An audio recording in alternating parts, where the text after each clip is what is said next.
Calls today from the Trump administration for Iran's government to stop blocking Instagram and other messaging apps used by activists to plan rallies. Now, protests, they're still ongoing today. They started last week. This despite an apparent crackdown on demonstrations. More than 20 people have been killed and hundreds arrested in protests across Iran. The demonstrations have been described as the boldest challenge to the country's leadership in nearly a decade.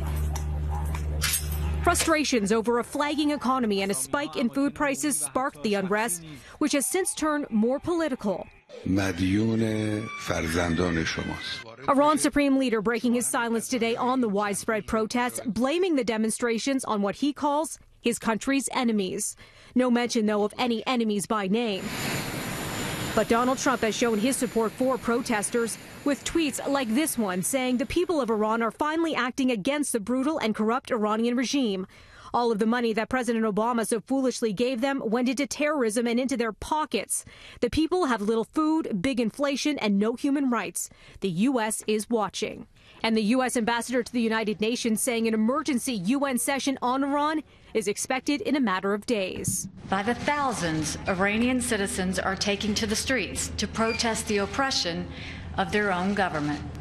It takes great bravery for the Iranian people to use the power of their voice against their government, especially when their government has a long history of murdering its own people who dare to speak the truth.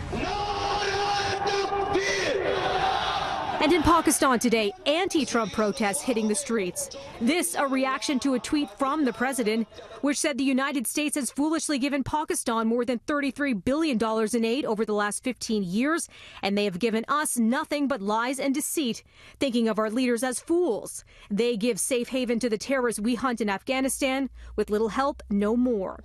Pakistan's prime minister calling a cabinet meeting today focusing on Trump's tweet.